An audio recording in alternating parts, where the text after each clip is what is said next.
break up. I am very happy. Naka-move on. I am very happy. So dahil very happy siya, Break up. I am very happy.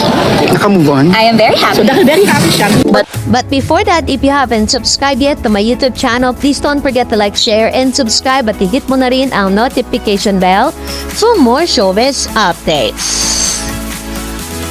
Of course, bago tayo magpatuloy sa ating updates for today's video, nais kong pasalamatan kayo for always watching and trusting this channel. And also, maraming salamat po sa lahat ng mga nag-aabang at palagi pong pumipili sa channel na ito. Kung gusto niyo pong mas malaman ng mga legit na balita patungkol kay Miss Barbie Forteza, David Licauco, or sa lahat ng mga nagmamahal kay sa Barda. So, thank you so much. Miss Barbie Forteza's movie 77 ni Barbie nakuha ng Warner Brothers. Sabi dyan po sa mga GMA Pictures Warner Brothers Philippines signed distribution deal 477 P77.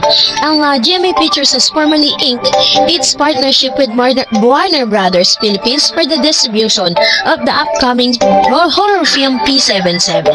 The ceremonial contract signing held on a Monday morning at GMA Network in Quezon City was attended by GMA Network Senior Vice President Attorney Annette Gozon Valdez and GMA Senior Vice President for Public Affairs and GMA Pictures Executive Vice President Nessa Valdelon, Warner Brothers Philippines Distribution Director Rico Gonzalez, P77 Lead Actress Barbie Forteza, and P77 Director Derek Cabrido. In her short message after the contract signing, Gozon Valdez expressed her pride in the partnership of GMA Pictures and Warner Brothers Philippines. I believe that together we can ensure the success of his film, bringing this movie to a wider audience, he said, sabi niya. Meanwhile, Gonzalez said that Warner Brothers Philippines has been in talks with GMA Pictures about distributing P77 since last year. So bago pa pala yan i-produce or bago pa po yan matapos yung movie na to, is kumausap na po, nakapag-usap na po ang GMA Pictures sa Warner Brothers na talagang maipalabas na itong kanilang movie. This is actually our 7th local movie to be distributed by Warner Brothers Philippines. So, I'm hoping GMA7, P77 is going to be the lucky 7, he said. For the Kapuso Primetime Princess, P77 is not just another film to her name, but a personal career milestone.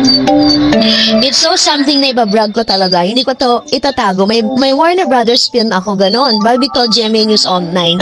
Kaya pinahayag po ni Miss Barbie Forteza yung kanyang pagkagalak nang malaman niya ito. It's something na talagang ipagmamalaki niya. Pero sa isang video post, ay panoorin natin ito. Break up. I am very happy. Naka-move on. I am very so happy. dahil very happy siya, kasi nakamove on na siya. Kapag naisip mo ngayon, it's a right decision. But I'm happy. Of course. Happiness is always the right It's a right choice. decision na inan mo yung ilang buwan yun, grabe yan. Oh, I'm so sorry, but I 7. prefer not to talk about it to respect the Galing, relationship. But I'm very happy right now. Aral na aral. Sa isang press con kung saan ay na-interview po si Miss Barbie Forteza sa kanila pong media con, sa kanila Beauty Empire na umiere na po ngayon sa View. Dahil lumabas na po yung kanila mga episode doon, so pwede nyo na po yan mapanood. So dito po natanong si Miss Barbie Forteza if she's already moving on dun sa kanya pong last relationship. Ang tangi niya pong sinasabi is she's really happy right now. Yun po yung patuloy at paulit-ulit na sinasabi niya. Dahil nang tinanong din po siya ng isa sa mga media kung ano yung masasabi niya patungkol sa kanilang ex at sa kanyang relationship, ay minabuti po ni Miss Barbie na putulin na ito kasi ayaw niya pong pag-usapan ni ayaw niyang banggitin ang pangalan ng kanyang ex-boyfriend.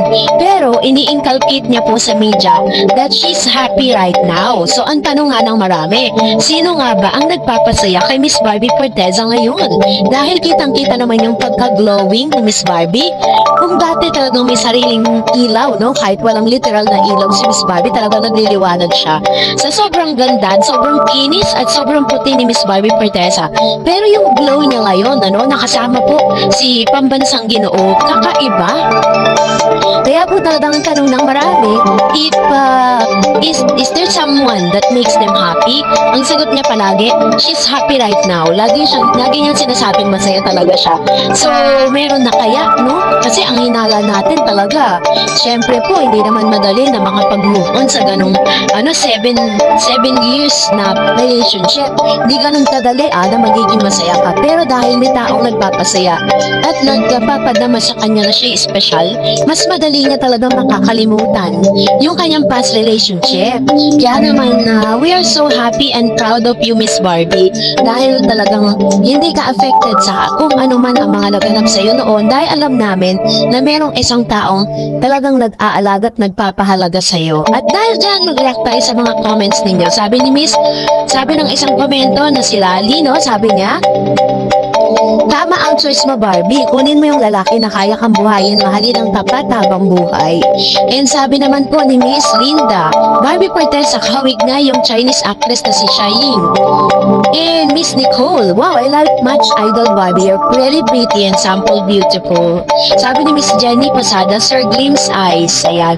Alam niyo po kung napanood niyo yung isa sa mga statement ni Mr. Buboy, dun po sa GMA, meron po silang program sa YouTube.